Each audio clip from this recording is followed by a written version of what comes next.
Hey everybody, Texas Stroke Airlines, the performance shop, Lone Star Mopars.com. It is Tuesday night, not necessarily hot, but really humid, only about 90 degrees, which is relatively cool for this time of year. But the humidity, that's something we typically don't have, and it is killing me.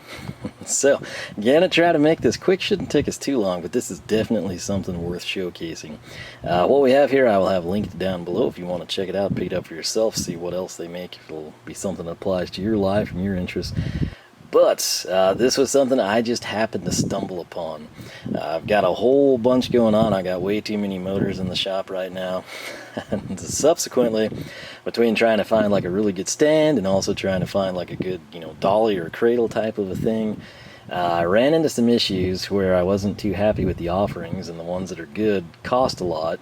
And I came up with an idea that if I just went ahead and kind of did like an ultra bill type of a thing, or if I had the back of the block and we transferred it just like if you're going to bolt up a different transmission, I was thinking if I did that and I just, had like a couple of them water jetted, like 3 or 4 or however many was left on a scrap sheet the guy might have, I could use those, and whether I welded them or bolted them up so they would be, multi-purpose type of a thing, I was thinking I could make a really nice engine cradle, and still may do that. But the problem is, as I was looking around, what I was actually trying to find was like a CAD file or PDF or something that I could just, give the guy.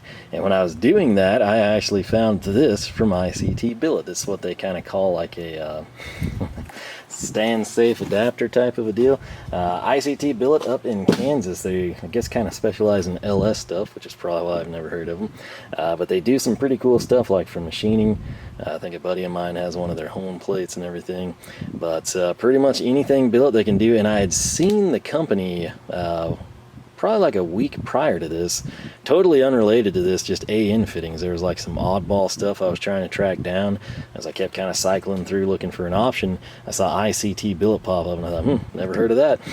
And I would have had no idea that they were US based, let alone Kansas. So kind of cool to discover that, and then ultimately a couple days later wind up buying something awesome from them. So $109.99, that's going to be your price if you go direct, if you go through Summit, if you go through eBay, pretty much anywhere you're going to go, that's what you're going to pay.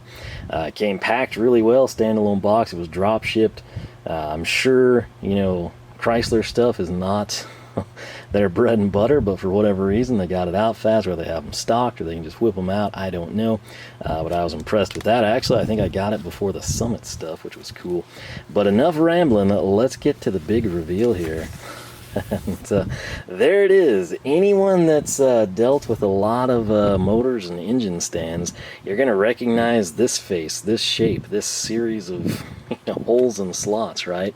And so what this is, kind of on the perimeter, of course, you'd have your bell housing bolts, and then where these come in, these slots in the hole, that is so you can mate it directly to an engine stand. I'm talking, kind of the Harbor Freight, whether it's geared, whether you're just spinning a short block, whatever it might be, that is where this goes.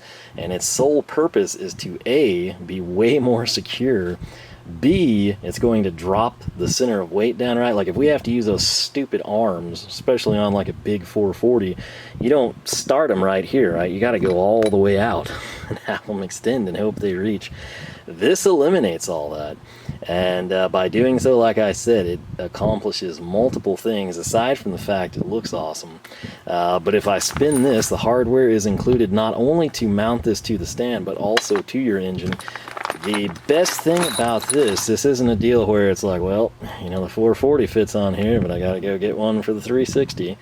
Or if you're thinking, well, I've got a 383, shame I can't put my 318 on here. This will work with LAB and RB. That covers an awful lot of ground in Mopar territory. For my particular case right now, being that it's compatible with LA stuff, we should be able to bolt up all of the Magnum-based motors, which is another perk. Don't believe this one's compatible with late model HEMIs. Don't hold me to that. That's currently not a concern, oddly enough. Out of everything going on in my life, that is something that I'm not having to worry about. But this is a beautiful looking piece, and again, instead of using 4 bolts, right, like you would typically have, and maybe, you know, just run some, you know, threaded rod through or get some grade 8 hardware, whatever you're doing with tons of washers. Typically people don't know the length, so they'll get like a 6-inch bolt so it clears, and then they just buy like a stack of washers and throw them together, right? This is a way cleaner, way nicer way to go about things. And the fact that, again, it's going to be multi-compatible for me, spanning everything from a 318 all the way up to a 440 and everything in between for my case, is fantastic.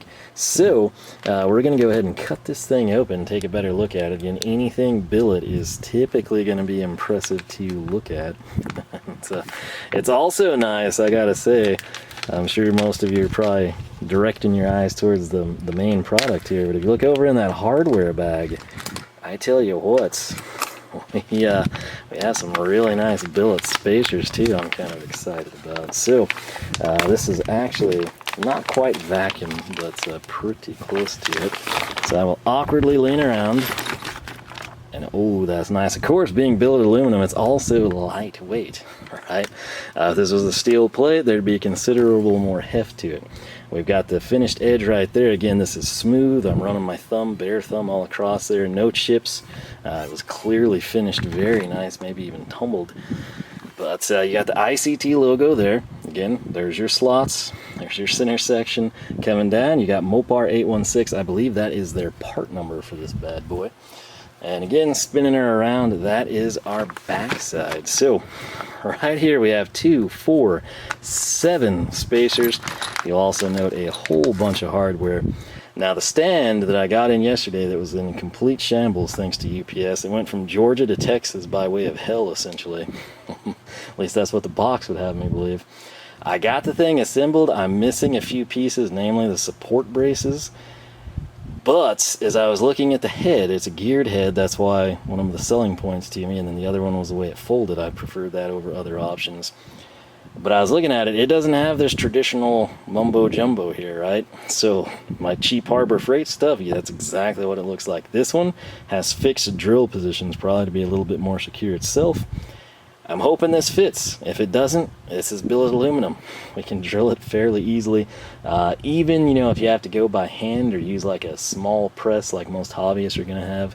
If I still can't do that, I can just take it to work and do it. But, you know, a lot of people that wouldn't be an option. Bottom line, though, even if you have to take this to a buddy or take it to a machine shop or something, this is a joy to work with. Cuts super easy. It's going to be a simple, quick fix for you. But I guess what I will do is run this over to our stand and see if we can kind of mock it up. So give me a little bit of time and we will hopefully have something cool for you to look at. Alright, so before we head back to the engine stand, gotta stop and appreciate this. Got everything out of the packaging, including the hardware. Check out these spacers. Super nice finish. Very, very light. Of course, with the distance there, I'd say we could probably have a flex plate, pretty much whatever we want on the back, which is another perk. Then we have 5 bolts right here. Again, these are probably going to thread into the block, just like you would say a transmission bolt. And then we've got a pair of longer ones that sort of have like a crown nut and a flat washer. Those will probably be to come through on the bottom, you know, where you don't have threads where you're just passing through. And then the 4 here, if I'm not mistaken, I suppose they would probably line up with those slots. They don't have washers or anything, but again, they've got a really nice pair with a crown nut. So I'm going to run this over there. I'm starting to hear thunder in the distance, so I should probably get in and shower. As mentioned, humidity is a thing today. But I'm going to try to get this thing mocked up on our stand. We'll see what we think of it.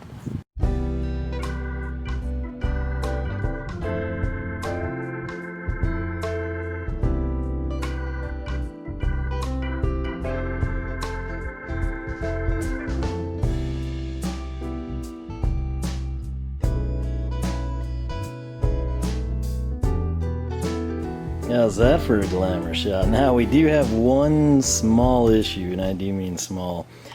3 bolts are in it, 1 bolt is not. If you recall, there were 4 that should have run through the course here. And where this would typically line up probably exactly with pretty much any and every engine stand with that configuration, the head on this OEM tools is drilled, which again would typically be advantageous. It'd be stronger, something that you would prefer. Problem is that fourth hole, I mean, we are close. We are super, super close. If I wanted to take the time and it wasn't, you can probably, I think you can see the, the sweat on my forearm there. If it wasn't so humid and so late, I would go ahead and probably just egg that out. I would hate doing that, but at the same time, it's probably never going to leave this stand. So, you know, it'd be one of those things. But that'll be a project for another day. This is a nice closeout to this, but I gotta say, that looks pretty dadgum good in my opinion. So, the bolts, like I told you, I mean, there's no instructions, but you just kind of figure it out, right? And that's what we did here. Get the tripod out of the way, if I can. Look at that, though. Beautiful, beautiful piece. Again, right there, you can kind of see where I'm at, what I'm dealing with. Again, we could just chug that out real quick. But it is humid, and it is almost probably 11 or so. So we're going to call it good. I did mess around with this. I did attempt to get the 4 bolts in, and finally I was like, you know, I got a shower. There's thunder outside. And I also remember there's a couple boxes I wanted to tear down. But beautiful combination. Again, the OEM tool stand was kind of beat up when we got it in. There's a lot of scuffs on her. But it's getting the job done. I do like the knurled pins. I haven't tightened that down on the back side, but the legs will fold up again, just like our cherry picker here. I felt like that was the best option for me. Pairing it with this sucker is oh so nice. Now, if I bring it over to the back side here, you can kind of see what we've got, right? You can see our billet plate.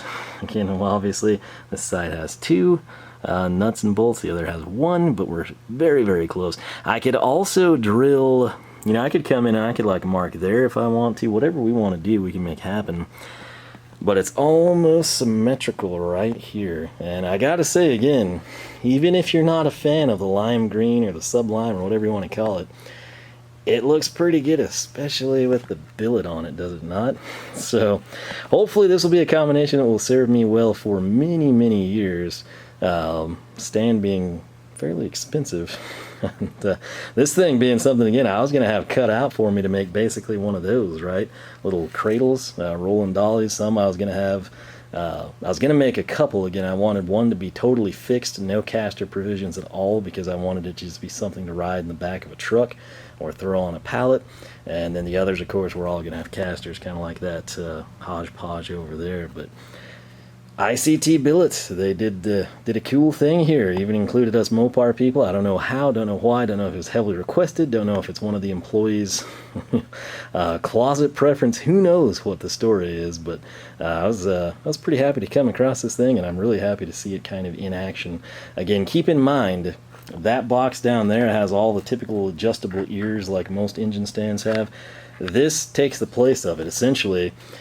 Where you would have 4 connection points with those ears, we're going to have the ability to have 7 if that's what we want to do. You obviously don't have to. You can run with the usual. You can do whatever you want that you feel safe and comfortable with. But those spacers that they gave us, we're going to be able to run those right here and space the block. So again, that way, say that we had the Flexplate or a crank position sensor, whatever it might be, we can leave all that intact, which is another selling point. But for $109, I'd say that's a pretty sweet deal. Again, now obviously, if you've got, you know, a plasma table set up CNC, if you got a water jet, there's plenty of options. You could torch this out by hand, oxyacetylene, and just kind of grind the edges down. You're not going to get a finish like this unless you spend a ton of time at a mill. But for $109 for most of us, I think it's a pretty good bet. So again, I can either drill on the billet plate, or I could drill from the back side of the OEM thing. I'm not quite sure how that would work, because again, I don't want to take this apart, and I could and take it to a drill press at work, but what I have here, a drill press, I just as well come in and do it manually, and I'm not sure that I want to do that. So we'll probably take the easy way out and just kind of enlarge our billet plate there. But just to make a point of this while we can, we'll come over here. This is sort of what it's designed for. You can kind of see on the old school stand here, it's got the 4 slots that would mirror and, you know, line up with that really, really well.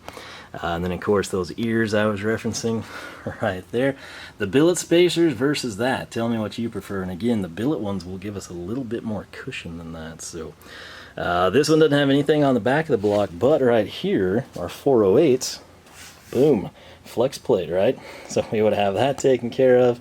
plenty of space with those billet spacers to clear that. So 440, I think I've still got it out back. I do. Obviously that would certainly clear. And the 5.2 here, same thing as what we saw. There's a crank position sensor for you though. But yeah, ICT Billet, man, I tell you, that's one of those fortunate discoveries you make when you're looking for parts. This is something I was going to have cut out. I don't know if I'll buy another one of these or just kind of cut my own out, since it would be exclusively like for a cradle type of a thing.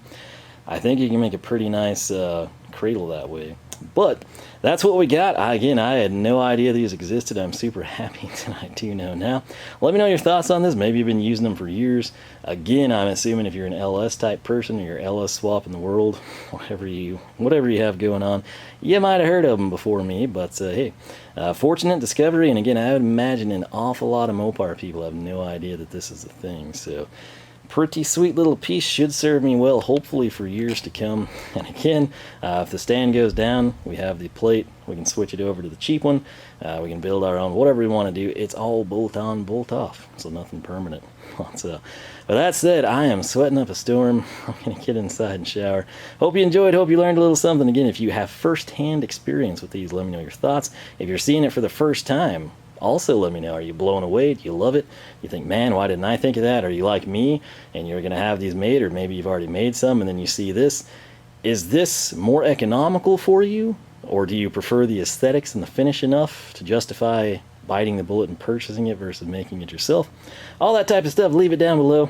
With that said, shout out to ICT for not totally forsaking the Mopar people. Very nice piece. Maybe we'll be able to pick up some more of their stuff in the future. But on that note, I will catch you back here for more action from the shop.